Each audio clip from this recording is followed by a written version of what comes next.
Laudetur Jesus Christus in aeternum.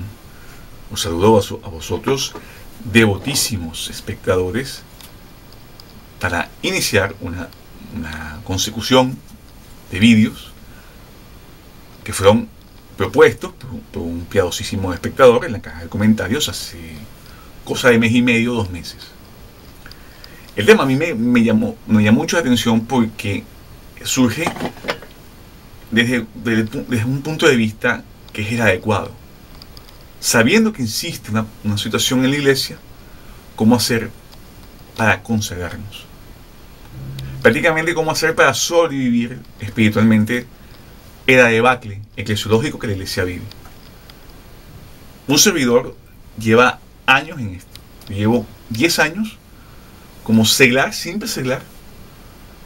Antes de usar este hábito, yo ya tenía un seglar que había tomado una serie de decisiones que me llevaron a un punto de una situación tan crítica que llegué a pensar que todo mi trabajo de vida había sido en vano. Todos los cambios que había hecho, todas las cosas que se dejó, habían sido en vano. Y no fue hace mucho. A mí a veces un servidor le preguntaban ¿dónde está esta iglesia? Y yo no sabía qué decir. A veces decía está en Italia, está en tal sitio. Que eran las capillas sedevacantistas que yo, que a veces un servidor veía misa por internet. Hace años ya. A unos 7 años me preguntaron eso. Pero a alguien os puede preguntar ¿dónde está vuestra iglesia? Sois sedevacantistas, ¿ahora qué? Ahora ¿qué hacéis? ¿Ahora a qué capilla vais? ¿A qué iglesia vais? Son preguntas totalmente legítimas. Pero más que responder la pregunta es qué hacer frente a la situación de sedevacante. Cuando el fiel católico llega a la conclusión de que ha estado en una secta, de que ha estado en una iglesia que no es católica, debe haber una reacción, debe haber un proceso de la voluntad del fiel que lo lleva a uno a santificarse y a iniciar una inserción en la iglesia de Cristo. En la iglesia de Cristo. Disculpadme, no fumo de bien con las palabras. Si hoy un servidor me preguntan ¿dónde está mi iglesia? Yo pudiese responder, está en tal y cual obispo, al cual un servidor es súbdito, está en mi superior directo, que yo soy súbdito de mi superior, y mi superior a su vez es súbdito de una otra forma de otros obispos. Pero no existe una noción de iglesia, de comunidad eclesiástica. Cualquier sedevacantista os va a decir esto. Otros no. Hay sedevacantistas que son indiferentistas, que creen que da igual a qué iglesia asistía, a qué capilla, porque la situación está de tal manera desorganizada que no se puede tener una pertenencia a una o cual capilla o cual movimiento sedevacantista. Hay sedevacantistas que han llegado a la conclusión que no hay nada y viven también en su casa, pero eso es otra historia.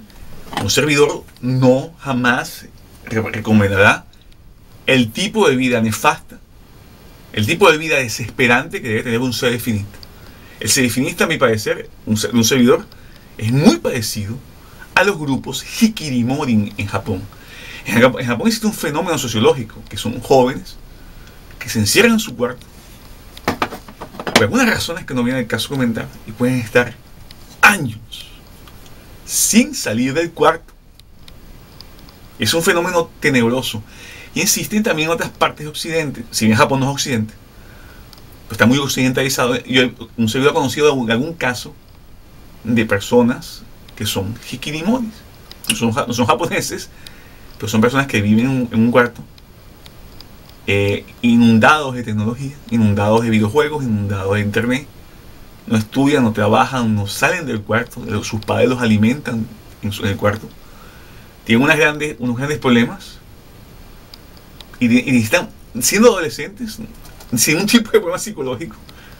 Tienen que volver a educarlos a salir del cuarto y entrar nuevamente en la vida. A mi parecer, el sedefinismo es eso. Un servidor no propone eso, si bien nuestra vida será bastante reclusiva.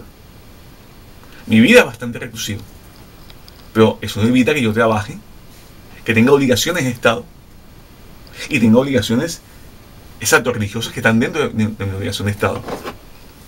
El seglar a que yo me dirijo es un seglar que no está afiliado a ninguna orden religiosa, que no está afiliado a ninguna capilla, no asiste a ninguna capilla, ni siquiera virtualmente. Entonces, debe haber una manera en que el fiel que ha entendido la crisis eclesiológica y cree que la solución está en el sedacantismo, que es una conclusión teológica, ese fiel debe incorporarse, espiritualmente hablando, a la iglesia.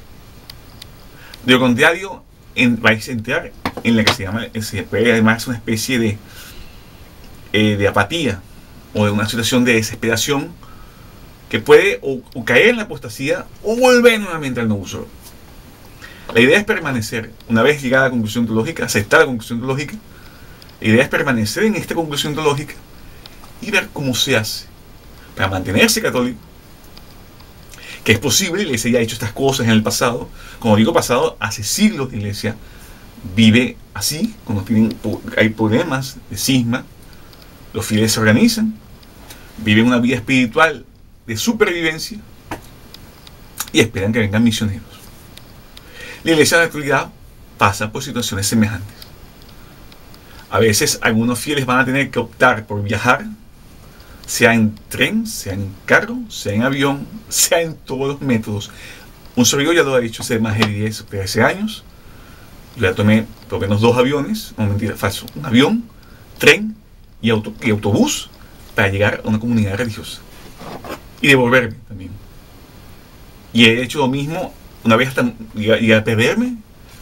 Infelizmente me pasé de la parada de autobús en un sitio desconocido para mí. Si no fuese por la calidad del chofer, que me dio la vuelta y me llevó de vuelta a mi destino, me hubiese perdido en cualquier sitio de Portugal. Que yo, hace unos años yo fui también fraile de una orden religiosa, modernista, pero pensaba que era la iglesia católica. Pero yo, cuando estaba iniciando el proceso de entrar en la tradición, hice lo mismo. Mi primera misa tradicional la tuve que ver en España y la vi tomando varios un avión, un avión, tren y autobús y un aventón de paso. Para mis primeras misas tradicionales, que también fue en un grupo religioso. Eso no funcionó, pero también era muy pequeño, no viene el caso de hablar del tema. En la actualidad soy yo el beneficiado de que los padres viajen mucho a través de sacramentos, un servidor. ¿Está bien? Y también mi hábito me dio un religioso. También hizo lo mismo. Forma parte de la comunidad religiosa carmelita. Y la regla que vamos a hablar, que un servidor optó adaptarla a la mentalidad del seglar, de ser con obligaciones del mundo exterior, es también de carácter carmelita, que es la regla de San Alberto de Jerusalén, que es una regla religiosa, como hay varias.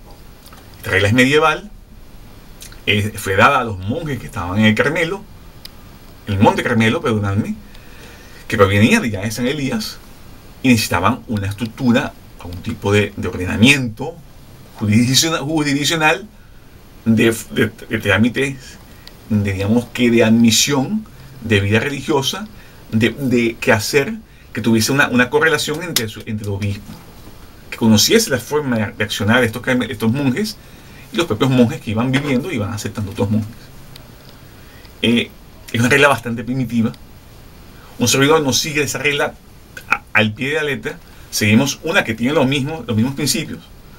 Y también a vuestras calidades no os voy a plantear la misma regla con los mismos principios, porque también sería prácticamente vivir como un monje eremita. Y vosotros no sois monjes eremitas, pero queréis salvar vuestra alma en sede vacante, en vuestros domicilios, enclaustrados. Entonces hay algo de vida monástica.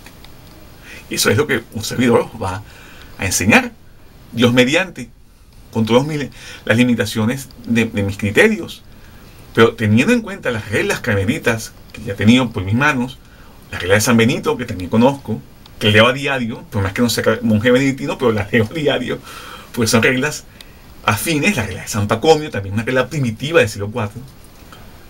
Pero esta regla es la Edad Media, de no equivocarme, creo que es del siglo XII, de no equivocarme. Y para empezar, es obvio que lo más útil en tiempos de sede vacante, cuando tenemos sacramentos, habitualmente hablando, porque el sedevacantista, la persona que llega a la conclusión sede vacante, se da cuenta que no tiene a dónde ir físicamente hablando, no tiene una capilla o una iglesia a donde ir que den sacramentos válidos y lícitos. Y también lícitos, también que sean lícitos. Muchas veces tienen que hacer lo que os dije, tomar grandes distancias en carro, grandes distancias en tren, grandes distancias en avión o todo mezclado. Y la iglesia no exige eso para tomar sacramentos. La iglesia en la teología moral, de no equivocarme, lo máximo que pide es una hora de camino para cumplir el precepto dominical, de la comunión dominical. Si una persona vive tan lejos que así estuviésemos en los años 30, años 50, y no vivíamos tan lejos que no podíamos llegar, estuviésemos dispensados de ley de queridos sacramentos. Pero no es la comunión. Pero obviamente existen las obligaciones, los dos preceptos, que no es el caso, que esa persona, aunque viviese lejos, debería de hacer el esfuerzo, pero es una vez al año, de tomar sacramentos. Hoy en día se está pidiendo eso. Yo soy partidario que eso no es tan así tampoco. Si una persona tiene que tomar aviones o viajes muy distantes para acceder a sacramentos, creo que no le corresponde tanto al fiel, con los peligros que hay hoy en día en este mundo, hacer viajes tan extensos para acceder a sacramentos.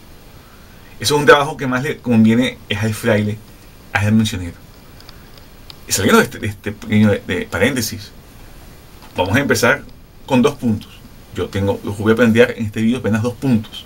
Van a ser varios vídeos. El primer punto, que obviamente es el término de la oración. Empecemos con lo primero que debemos hacer en la vida religiosa dentro de nuestras casas para santificarnos, sin sacramentos, con ausencia de ellos, no con el desprecio, con ausencia, sabiendo que esos sacramentos existen en varias latitudes de la tierra. Es el concepto de la oración continua. El monje, el religioso, reza siempre, todo el tiempo está rezando. Parece imposible, pero no lo es.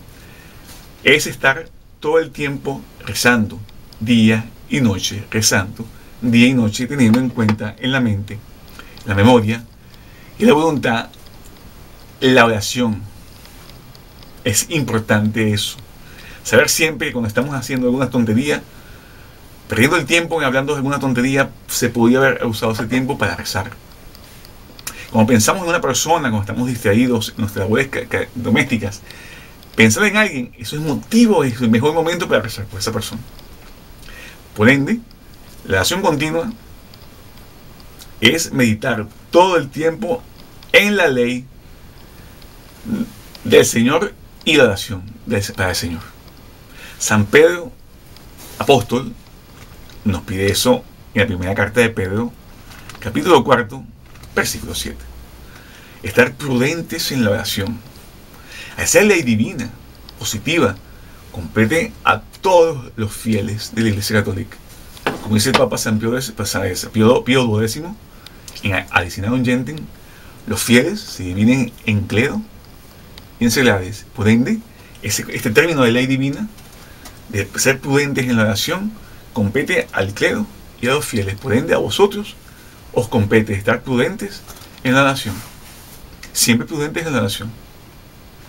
¿Qué es la prudencia? La prudencia es la virtud que enseña a discernir, emplear en medios buenos. Este es un término extraído del Catecismo de San Pío X en su dicción de 1912. Entonces, es estar prudentes en la oración para acceder a los buenos medios. Y también saber que la oración también tiene un concepto. No solamente es rezar de forma desarticulada, es saber lo que estamos rezando. Por ende, dicho esto, lo que es la oración, es que tenemos que rezar siempre. O por lo menos tener en cuenta que nuestra vida también entra a la oración. No podemos decir no vale. No es cristiano decir no tengo tiempo para rezar. He escuchado ya eso de algunos profesionales. No tengo tiempo para rezar. Eso es, no tengo tiempo para ser cristiano, no tengo tiempo para ser prudente. Por ende, disculpadme la palabra, pero la vida contemplativa se pausa por deberes de Estado, en parte es cierto. El problema es ese. O sea, llegamos a dos extremos. Por un lado me dice el profesional, que yo he escuchado, no tengo tiempo para trabajar, no tengo tiempo para rezar, porque estoy trabajando. Pero por otro lado, la propia vida religiosa, incluso los propios monjes, le dice que la oración se debe cesar con cierta intensidad al momento de los deberes de Estado. Y obviamente el monje siempre debe trabajar, hay unas horas determinadas para el trabajo del monje. Pero aún así el trabajo del monje debe ser útil, que son otros términos, que hablaremos más adelante en otros vídeos acerca de este tema. Entonces, el profesional o el hombre que trabaja en su vida doméstica, sus trabajos regulares, no puede decir, no tengo tiempo para rezar. Saber, por más que sea la vida muy ajetreada, saber que eso es lícito, que la vida ajetreada no exige estar pensando en dos cosas al mismo tiempo. Es posible saber que se está trabajando, saber que se está ocupado, y a pesar que tengamos algún tipo de escrúpulo de poder rezar, saber que estamos haciendo eso por obligación de Estado. Inclusive, a veces cuando el deber de Estado urge y estamos en oración, aunque no lo creáis, debemos suspender la oración y acudir a nuestro deber de Estado. Una persona que está rezando, por ejemplo, un padre de familia, que logró conseguir el tiempo para rezar, y el hijo o la mujer necesita de él para una cosa doméstica, por más que sean cosas de poca importancia, el deber de Estado urge. Debe suspender la oración, atender el trabajo, la obligación de Estado y volver a la oración. Es así. Por donde es igual que en religioso, y en religioso es diferente. Si la regla monástica, la regla religiosa me exige tantas horas de oración, tantas cosas de oración y tantas horas de trabajo, el trabajo, si me urge algo, yo tengo que ver si el sistema de oración está completo. De lo contrario, no puedo acceder a ese trabajo. Es muy diferente. Es muy diferente y es casi el mismo sistema. Por ende, vosotros tenéis que ver qué trabajos hacéis.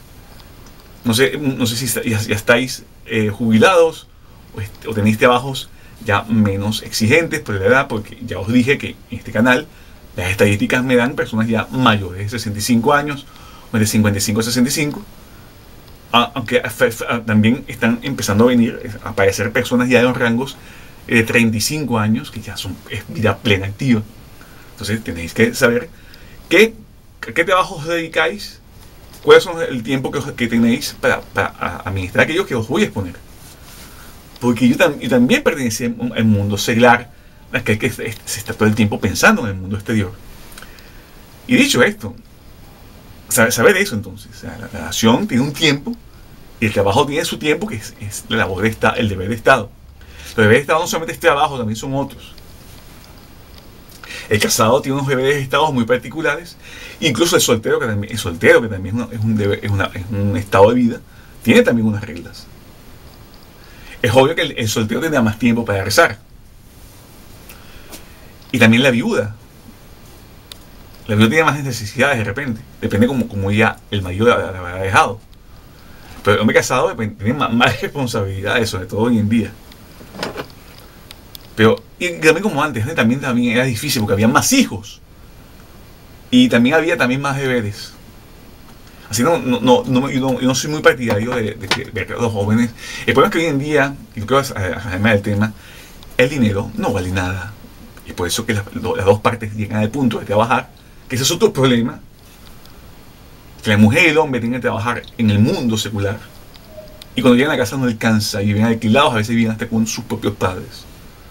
Eso es, y a veces no tienen hijos, eso no es católico.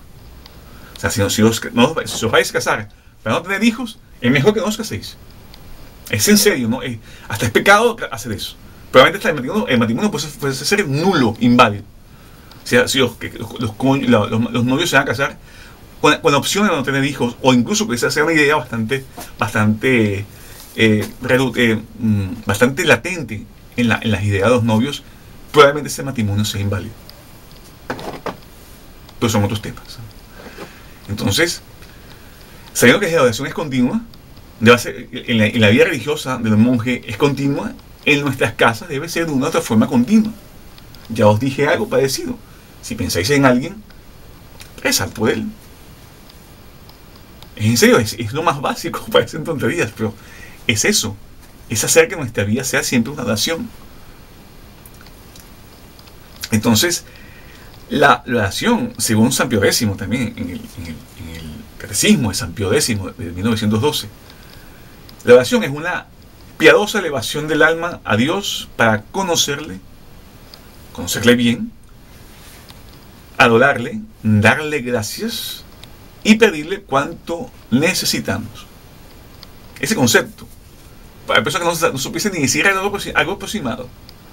Pero el alma, ¿no es? Nuestra alma tiene unas condiciones, que tiene unas actitudes, unas cualidades. Nosotros estamos vivos, este cuerpo humano, este cuerpo que tengo yo, nuestros cuerpos, están animados, estamos vivos porque es por nuestra alma. Nuestra alma es que nos da la inteligencia, eso nos da el intelecto, es que nos da la vida y nos da la libertad. Entonces esas tres cualidades del alma son las que van a llevarse a Dios para conocerle bien, para adorarle, darle gracias y pedirle cuanto necesitamos. O sea, es nuestra vida que va a conocer bien a Dios, es nuestra vida que nos va a adorar, es nuestra vida que le va a darle gracias, es nuestra vida que le va a pedir a Dios cuanto necesitamos. Pero insisten algunos errores en función de la oración. Estoy hablando en términos generales. Estoy hablando del concepto de la vida de la oración continua, que debe ser también, como os dije, por ley divina, también forma parte del celar, en su medida. Y aquí vamos a hablar de este tema. Un servidor siempre usa el Denzinger. Vengo aquí, ya lo he mostrado. El Denzinger es un compendio de dogma. Es un compendio de símbolos, de definiciones y declaraciones en materias de fe y moral. Y en la Iglesia Católica en 2000 años, porque aquí prácticamente son 2000 años de declaraciones, o es el compendio realmente de declaraciones de fe y moral. Existieron grupos a lo largo de la historia que fueron condenados. Por ejemplo, en el Denzinger, en uno de los numerales de este libro, que se llama, es el Denzinger, el numeral Denzinger, dependiendo de la versión que uséis, 2221 o 1241, de autoría del Papa Inocencio XI, Inocencio XI, existe un error que empezaba de esta forma.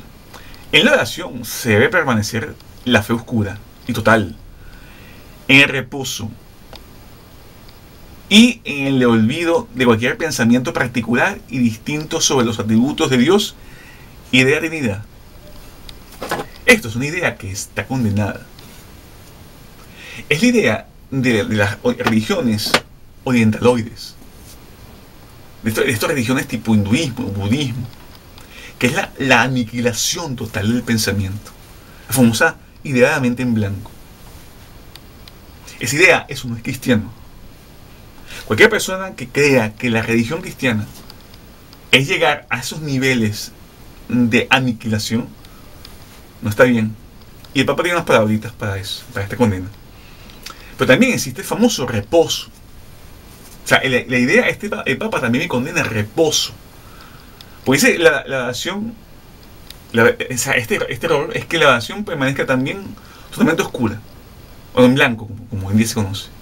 Pero también en el reposo y el olvido de cualquier pensamiento particular de Dios y de la Santísima Trinidad. Existen unos movimientos carismáticos dentro del Novus Ordo, que es la renovación carismática.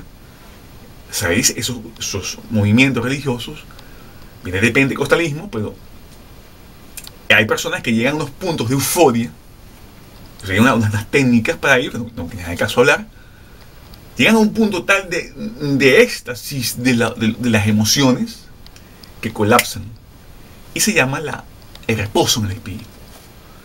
Y creen que esas personas han llegado a una especie de toque, que San Juan de la Cruz habla de esas cosas, pero es totalmente diferente.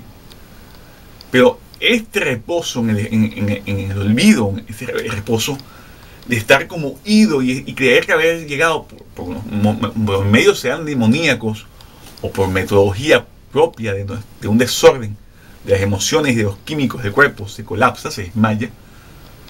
Eso, se cree que eso es superior a la oración, o esa es la forma ideal de oración, o que la oración debe llegar a sus puntos de histeria, una histeria negativa.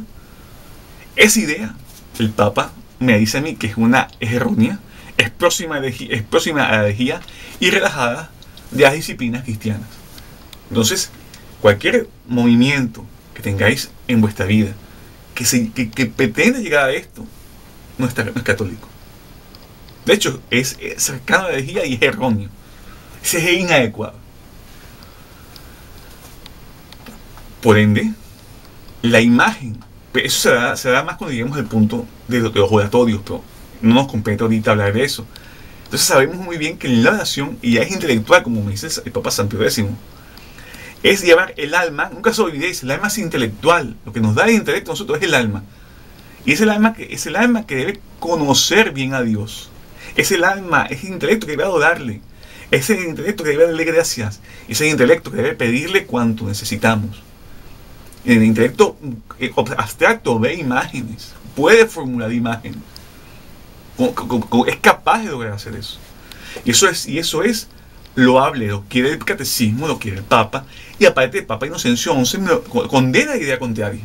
Aniquilar la idea de la Santísima Trinidad, aniquilar la idea propia de Dios en la oración. Y más aún, vamos a ir más allá.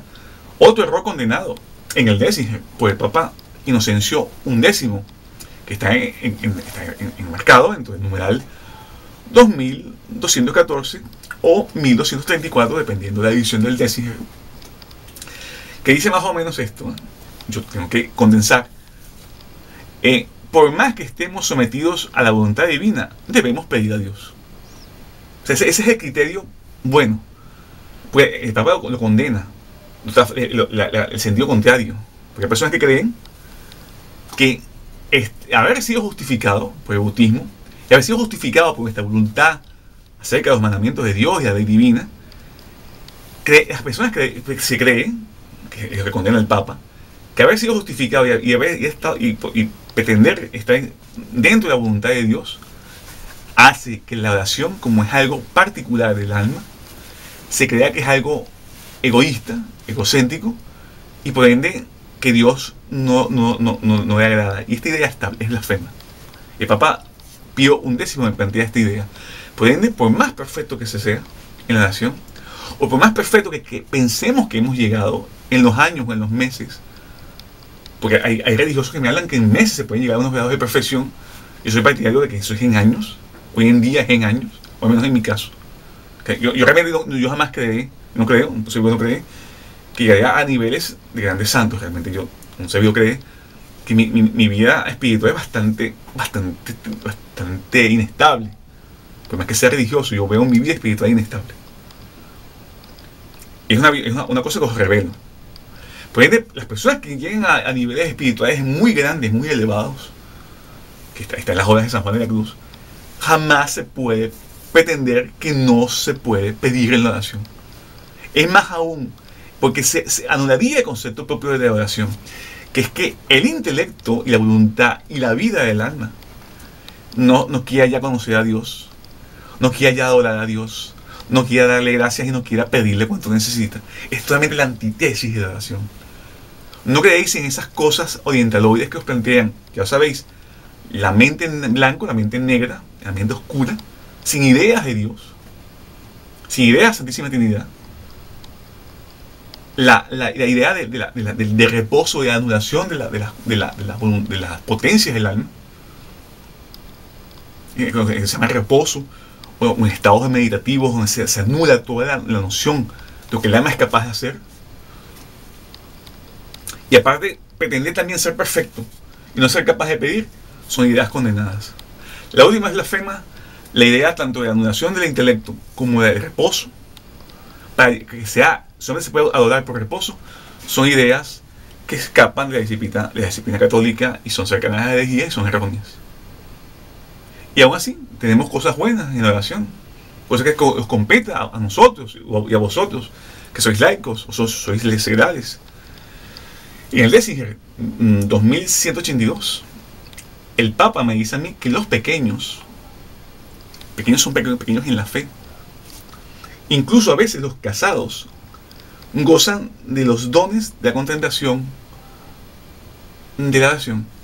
Existe la oración contemplativa, algo que también no os dije, es que la oración tiene como dos niveles, o dos formas, la oración recitativa y la oración meditativa. La oración meditativa es aquella oración que se hace con el corazón, con el alma. Es una oración más compleja. Por eso las oraciones que son recitadas, que son escritas, son hechas por personas que sabían muy bien meditar y las escribían. Y nosotros hacemos lo mismo. Estamos leyendo las meditaciones de otros, los grados espirituales elevados de otros. Y eso es maravilloso de la oración recitada, que es mi favorita. Yo un servidor jamás os va a desestimar por menospreciar la oración recitada. La oración recitada creo que es la más idónea para cualquier grado de espiritualidad, sobre todo aquellos iniciantes. No estamos iniciando. La oración meditativa es toda una metodología, es bastante, no viene del caso de la agresión en este momento. Entonces, el Papa me dice a mí, en el Déciger 2182, que los pequeños en la fe, que son las pequeñas personas que no tienen vida religiosa, tienen una vida religiosa muy limitada, que son la mayoría de las personas que tienen sus vidas comunes, sus vidas ajetreadas, sus vidas en el valle de lágrimas. E incluso los casados pueden gozar de esas meditaciones elevadas. Es posible. Entonces, las personas que están en su casa, que han conocido el problema de la sede vacante, y saben que no pueden recibir sacramentos en cualquier lado, es posible perfeccionarse en la casa. Es posible en el mundo, en el medio doméstico, llegar a la perfección espiritual. O llegar a ciertos arbores de niveles elevados de la participación divina. Eso en parte es la oración. Eso ya es mística de San Juan de la Cruz. Y tenemos que también entender que sin la oración, porque hay personas que no quieren rezar, hay personas que tienen problemas para rezar, y eso es una realidad. Y si tenéis problemas para rezar, tenéis que ponerlos a rezar. Por ejemplo, no voy a decir un término, es un pequeño concepto también del catecismo de San Pío X, en su edición de 1912, que no voy a cansar de decirlo. Este catecismo de 1905 está abrogado. No es nada malo leerlo. De hecho, a mí me gusta más leer este. ¿Por qué? Porque es más completo. El problema es que el propio San Pío X abroga esta versión por una versión de 1912. Pero parece que la abrogación tiene que ver con temas que no voy a hablar de estas cosas ahorita. Pero parece que el catecismo de 1905, que es este, no se puede usar a fines de catequesis. Y aparte, un catecismo, tanto este de 1905 como el otro de 1912, son para la diócesis de Roma. Entonces ahí hay bastante. Y aún así, que estuviese abrogado, no está abrogado por hereje, por cosas heréticas. Sino que hay unos conceptos que están oscuros. Y aparte, el Papa cree que es muy extenso para los jóvenes. Y por eso hace una edición más pequeña. Pero realmente se puede usar. No hay nada herético en este catecismo. Pero un servidor está usando la versión de 1912 para evitar problemas con algunas personas. Como ya escuché a un piadosísimo, es otro sedacantista que unas personas pueden conocer. Él dice que así como nos ven personas que nos escuchan, también nos ven nuestros enemigos. Entonces hay personas que obviamente critican el uso de este catecismo, de esta versión. Pero estoy usando la versión de 1912 para este vídeo. Entonces el catecismo de 1912 de San Pío X nos da a entender que la oración es la forma ordinaria, es la vía ordinaria, por medio de la cual se conceden las gracias espirituales y las gracias temporales.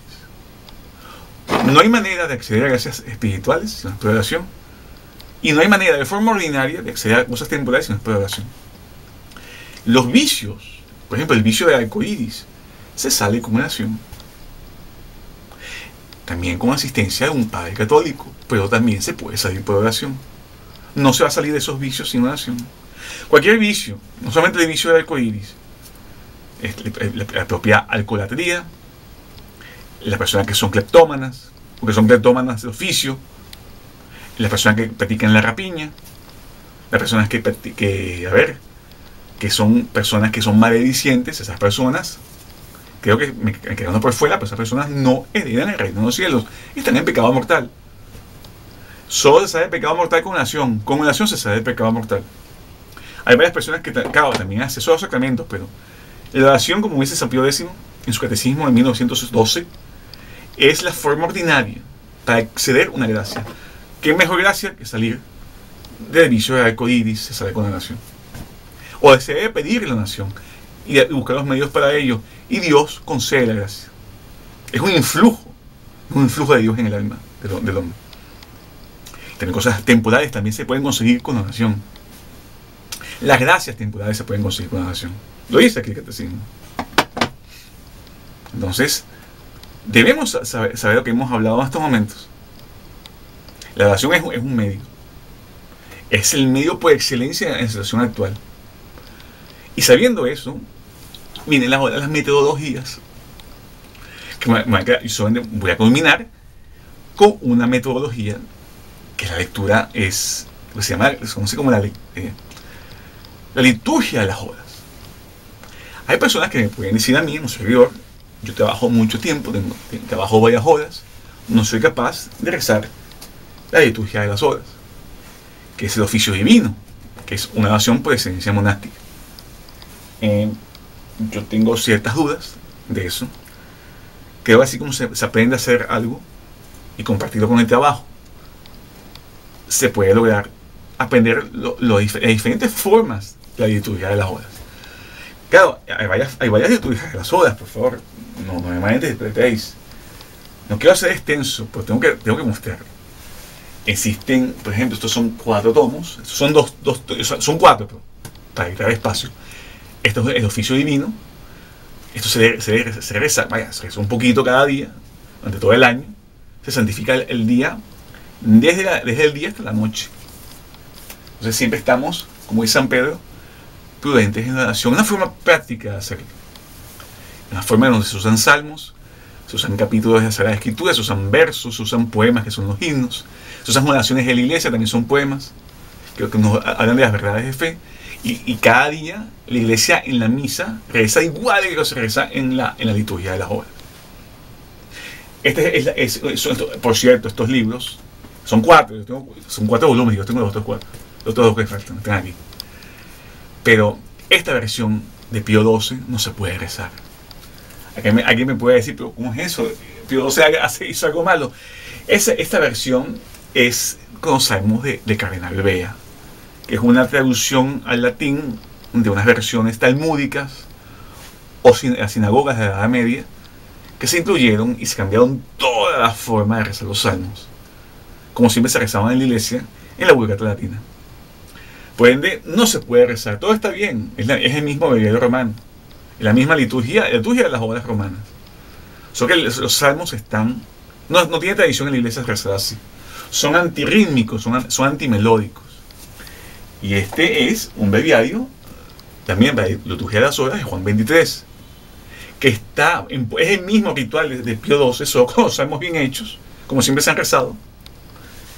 Y solo que este breviario, que es para rezar la liturgia de las horas, para santificar el día, mantiene la misma numeración, los salmos que están bien hechos, solo está muy empobrecido.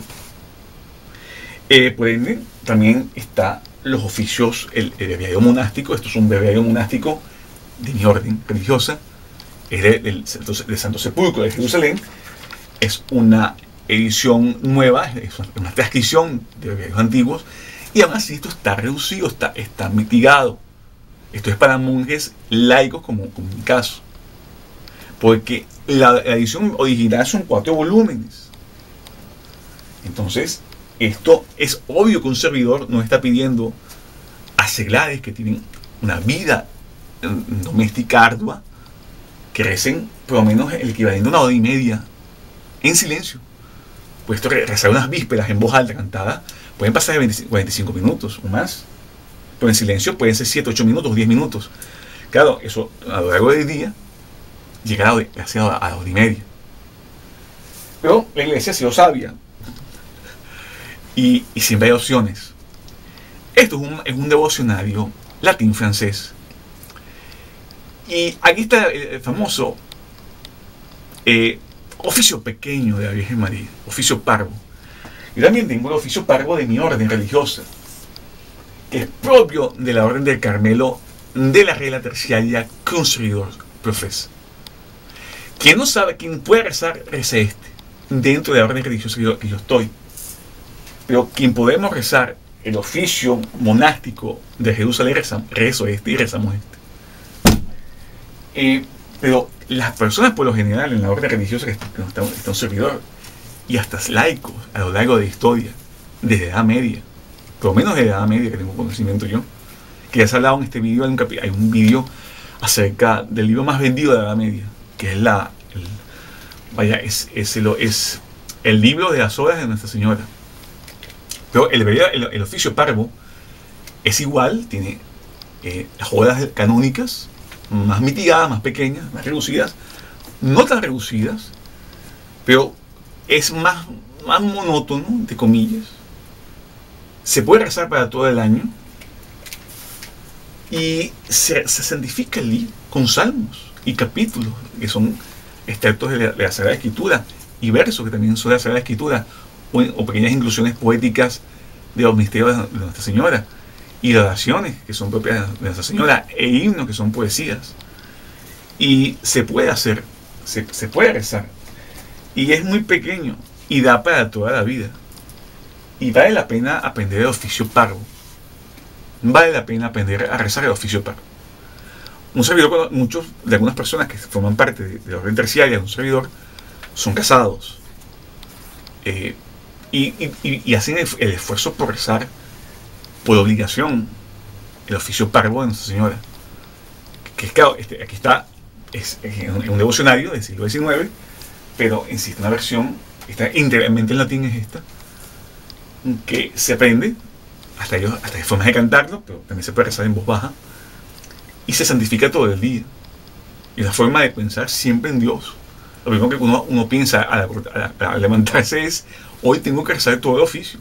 Y es algo que se hace con bastante obsequio. Fue a otras disciplinas, pero aún así, la iglesia es generosa. Y mi orden religiosa también es generosa. Porque insisten, ya hemos hablado, que existe el breviario romano, que ya os expliqué. Son varios volúmenes, que se rezan un poquito cada día, pero para todo el día. Los breviarios monásticos, que es este, es casi igual que el breviario romano, solo que tienen particularidades de cada diócesis. Y cada orden religiosa tenemos nuestros propios santos, cosas así. Santos que son canónicos. Pero existe el oficio de los iletrados, los oficios, conocido oficio o liturgia de las obras, los oficios de los paters. Esto es una corona. Esto es interesante. Esto fue un obsequio que me hizo una persona que yo no lo puedo rezar porque es así, está muy mitigado.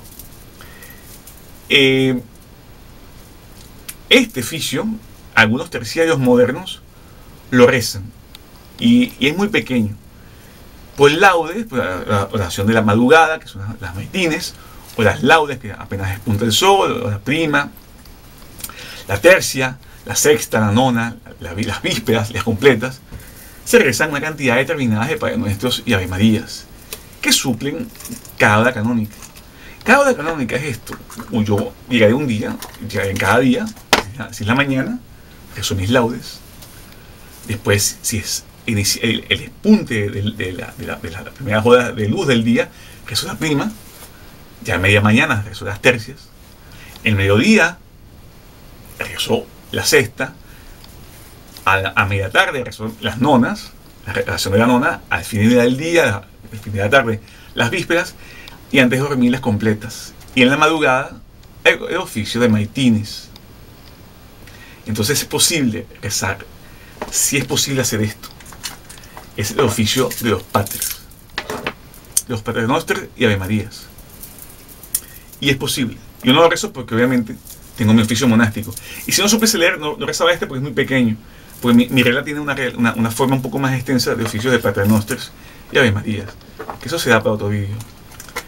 Y con esto culmino, para no abusar de vuestras calidades, pidiéndole siempre a Nuestra Señora, a la Virgen María, que en su educación como casa, ¿no? Domus Orationis, que significa casa de oración, que es casa de oración activa y pasiva. Dios habitó 9 meses en el vientre de Nuestra Señora, que es la casa de oración que llamarán toda la gente, y toda esa gente es la iglesia. La iglesia llama a la casa de oración a Nuestra Señora, y es en ella que todos los hombres entran, por ella rezamos, y por ella entramos a la casa de Dios, la casa de oración, que es uno de los títulos de Nuestra Señora, para que también con ella podamos empezar el camino de santificarnos, que nos consiga por su intercesión las gracias necesarias para adquirir el gusto de la oración, y sobre todo también para identificarnos y entrar en la Iglesia Católica, que tenga la jerarquía lícita y válida que ayude a solucionar el problema y ayude a extinguir la sedeverancia que se encuentra actualmente en la Iglesia Católica. Juve Domine benedicere, ad societatem civium super nodum perducamus rex angelorum. Amén.